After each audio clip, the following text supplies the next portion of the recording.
Study 125. The Faceless Pilgrim and the 15 Minutes That Refused to End. What FreddyLA7 World Cup road trip actually reveals about aura, anonymity, and the performed sincerity of American exceptionalism. From the Objects of Affection collection.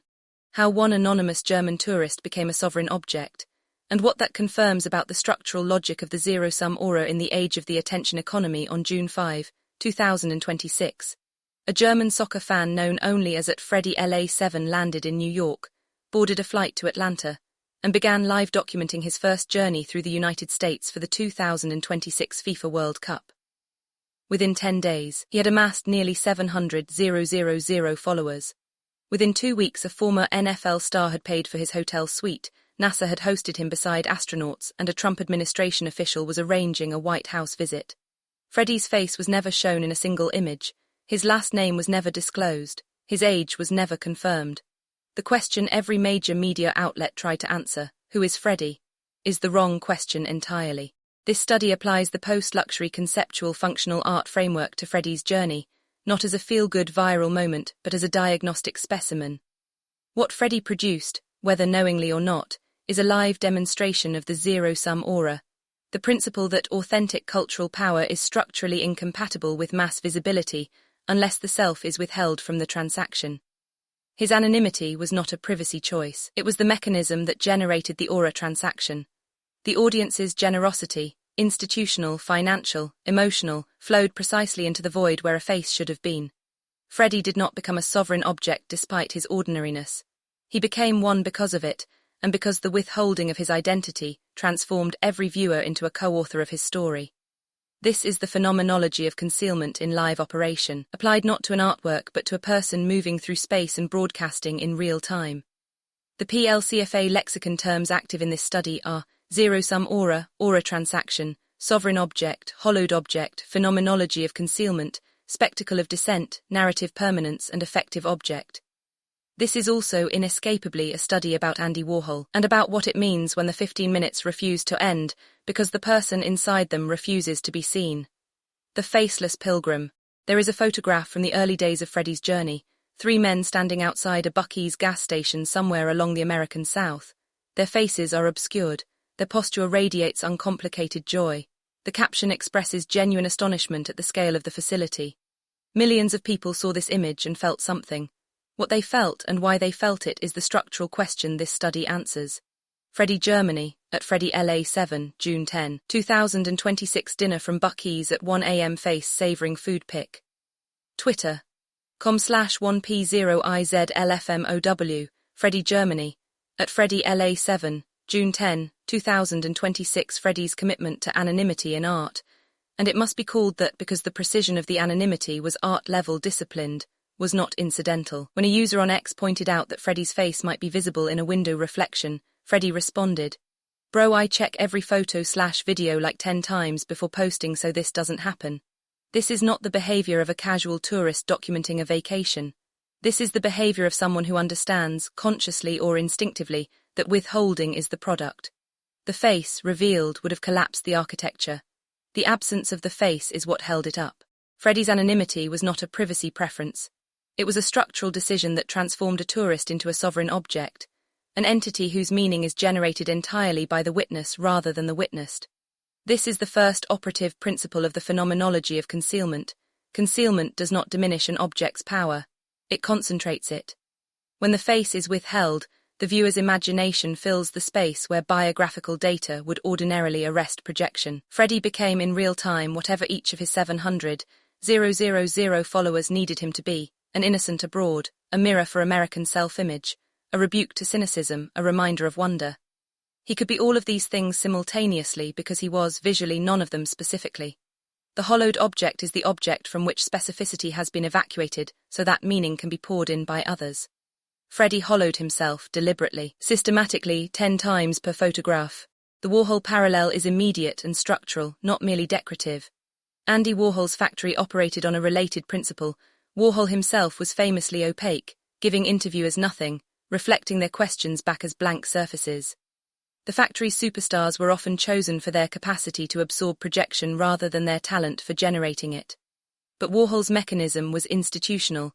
It required the factory as infrastructure, the interview magazine as amplifier, the celebrity ecosystem as context. Freddy's mechanism was structural and required nothing but a smartphone and the discipline to stay invisible. This is not a lesser version of what Warhol did. It is the same logic, executed at zero cost, in the open air, in front of an audience of millions. The hollowed object and the architecture of mass projection. Walter Benjamin's theory of the aura, the singular, irreplaceable presence of an original work in space and time, was declared dead by the age of mechanical reproduction.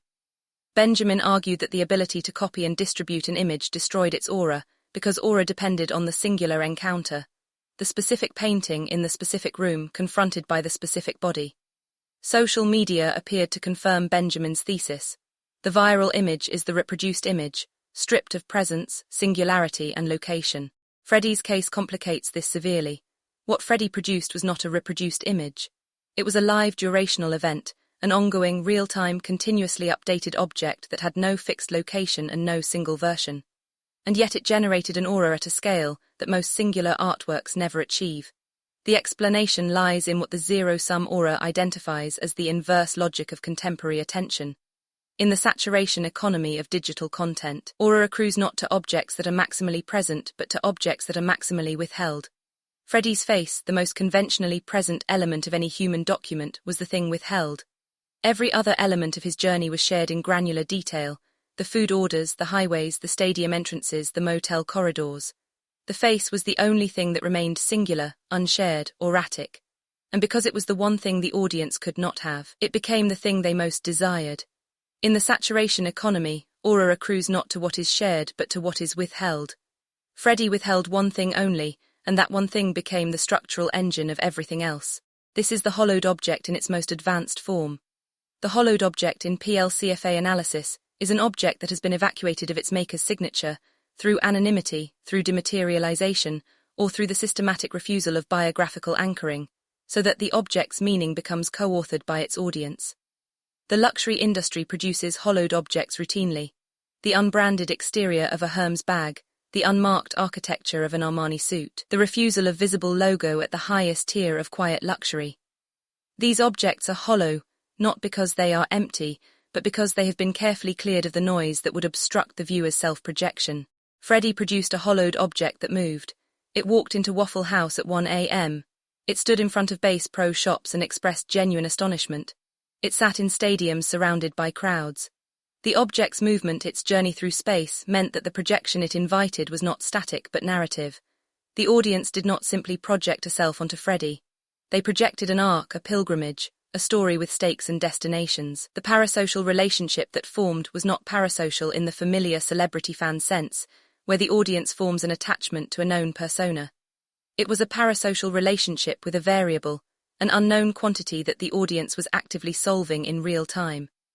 Every new post was new data in a shared investigation.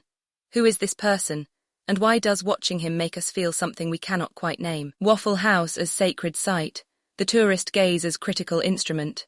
Freddy's first Waffle House visit at 1 a.m., which he described as great food, great prices and friendly staff 10/10, generated a media cycle of its own. The coverage was uniformly delighted. Here was a German tourist discovering the American diner in its most honest form, and finding it magnificent. What the coverage missed entirely is that Freddy's wonder was not naive. It was structurally critical, not because Freddy intended it as a critique, but because the tourist gaze is inherently a defamiliarization device. The tourist sees the ordinary as extraordinary, because the tourist lacks the context that makes the ordinary invisible. Freddy Germany, at FreddyLA7, June 12, 2026. Late night snack in New Orleans at Waffle House again. Unfortunately, we had to eat in the parking lot this time because they closed the dining area and only allowed takeaway. Pic. Twitter.com/648poorIO2, Freddy Germany, at FreddyLA7, June 12, 2026. Americans cannot see Waffle House the way Freddy saw Waffle House. Americans cannot see Buc-ee's the way Freddy saw Buc-ee's. The Americana that Freddy documented, the roadside abundance, the scale of the gas station, the late-night hash browns, the Walmart's cathedral size, is invisible to the American because it is ambient. It has been naturalized into the background of daily experience. Freddy's posts performed the same function as the anthropologist's field notes. They made the ordinary legible as cultural production. They revealed the United States to itself through the mechanism of the foreign witness. The tourist gaze is not innocent wonder. It is the most powerful critical instrument available to a culture that cannot see itself, because the tourist has not yet learned what to stop noticing. This is why Freddy's posts were not merely popular. They were useful. They confirmed a self-image that Americans had been denied by 2 years of hostile international coverage, the declining reputation abroad, the travel advisories, the documented reluctance of European visitors to enter the United States in 2026. Freddy arrived at precisely the moment when American culture needed a witness who would see the country generously, and he provided that witness with the credibility of genuine surprise. His naive authenticity, or what read as naive authenticity, was the most powerful form of social commentary available, precisely because it did not announce itself as commentary. The PLCFA framework identifies this as the affective object, the object whose primary function is to generate feeling rather than meaning, but which generates meaning through the feeling it produces. Freddy's posts did not argue for America. They did not debate American exceptionalism or critique American failures. They felt America, with transparent sincerity, in real time, and that feeling became an argument more persuasive than any op-ed could produce. The performed sincerity here is not a condemnation. The sincerity appears to have been genuine, but sincerity that is documented, shared, and witnessed at scale becomes a performance whether the performer intends it or not. Freddy was both the subject and the medium. The aura transaction. How anonymity generated institutional generosity. The aura transaction describes the exchange that occurs when an object or person of sufficient aura enters the social field and provokes a response not from the market but from institutions and individuals who wish to be proximate to the aura. In the luxury context, this manifests as the collector who pursues an artist not for investment but for the privilege of custodianship, the desire to be near something singular. In Freddy's case, the aura transaction took a more theatrical form. Institutions and celebrities competed to give him things. Former NFL defensive end J. Watt paid for Freddy's hotel suite in Houston, a room at the Post Oak Hotel with nightly rates beginning at $500.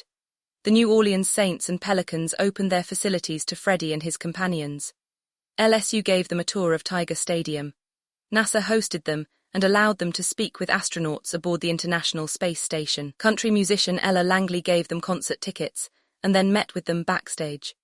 Nick Adams, the Trump administration's special presidential envoy for American tourism, exceptionalism and values, arranged a White House visit through direct messages on X. These are not the actions of institutions responding to a celebrity. These are the actions of institutions responding to an effective object of unusual intensity, an object that carries its own field of meaning so powerful that proximity to it constitutes a form of endorsement. Freddy, Germany, at FreddyLA7, June 13, 2026. When the aura transaction is activated at sufficient scale, institutions do not compete to evaluate the object, they compete to be near it. The White House did not invite Freddy because he is famous. It invited him because he is auratic. OMG, this is insane pic. Twitter.com/LMMJWixRHB, Freddy, Germany, at FreddyLA7, June 13, 2026. The critical observation here is that none of this would have occurred if Freddy had a face in his photographs. The face would have resolved the identity question, satisfied the curiosity, and terminated the projection. The known person generates parasocial attachment to the known persona. The unknown person generates something structurally different, a collective investment in the mystery. The generosity directed at Freddy was not directed at a person. It was directed at a vessel that the entire culture had agreed to fill with its best ideas about itself. Watt was not giving a hotel room to a German tourist. He was performing American exceptionalism for the largest audience currently paying attention to a single anonymous figure in American public life. The PLCFA framework identifies this as the moment when the sovereign object completes its circuit. The sovereign object does not seek institutional validation. The sovereign object generates institutional behavior in others by existing within a clearly defined set of self-imposed constraints. In Freddy's case, the constraint of anonymity, the constraint of sincerity, the constraint of wonder. These constraints are the equivalent of the artist's refusal of the market. They constitute the structural condition under which the aura can form and hold. The moment Freddy reveals his face, the sovereign object becomes a personality and the circuit closes. This is why the anonymity was maintained so carefully, not for privacy, for power. 50 minutes refused. The Warhol limit and its structural inversion. The phrase attributed to Andy Warhol, "in the future, everyone will be world famous for 15 minutes, is now understood as a prophecy about the brevity of contemporary celebrity. It turned out to be accurate in form, but incomplete in its account of the mechanism. Warhol predicted the democratization of fame. He did not specify the condition under which the 15 minutes could be extended, and under which the architecture of viral celebrity could hold past its structural expiration. Warhol's factory produced celebrity through accumulation. The more of the famous person that was documented, reproduced, and distributed, the more famous the person became. This is the model of contemporary social media, the influencer who maximizes posting frequency, maximizes face time, and maximizes disclosure. The model produces rapid ascent followed by the saturation point, at which the audience has received more of the person than the person can sustain with novelty. The 15 minutes end not because the audience tires of the person, but because the person has been exhausted as a source of projection. When the biography is fully known, there is nothing left to imagine. Warhol predicted the 15 minutes. He did not specify the condition under which they refused to end. The condition is the withheld face. When the audience cannot complete the picture, it cannot grow old. Freddy's model inverts this entirely. The less of Freddy that is disclosed, the more the audience has to project, and therefore the more the projection sustains itself. 2 weeks into his journey, there were more unanswered questions about Freddy than there were on day one. The mystery compounds rather than resolves. The viral anonymity is not merely a feature of Freddy's approach. It is the mechanism that converts a viral moment into a sustained cultural event. The 15 minutes, refused exit by the absence of the face, become 15 weeks. What Freddy has produced, what you, Chris, accurately identified as an artwork in your framing of this study, is something the art world does not have a name for yet. It is not performance art because Freddy did not frame it as art. It is not documentary because there is no camera crew and no editorial frame. It is not influencer content because there is no monetization structure and no brand partnership infrastructure visible in the work. It is a digital pilgrimage, a real journey through real space, documented in real time, whose meaning is generated not by the traveler's disclosure but by the audience's investment. The X timeline is the gallery. The posts are the exhibition, the anonymity is the frame, and the frame is what makes it art. The skepticism and the spectacle of dissent. Within days of Freddy's rise, skepticism emerged. Could this be real? Could someone from Germany genuinely react with this level of delight to Taco Bell, to SEC stadiums, to Bass Pro shops? The questioning took multiple forms: accusations of marketing campaign, doubts about authenticity, challenges to the sincerity of the wonder. Some observers noted that his word choices seemed too fluent, too American for a first-time visitor. Others suggested that the entire account was constructed by an agency for purposes of soft influence. The full study is available at objectsofaffectioncollection.com.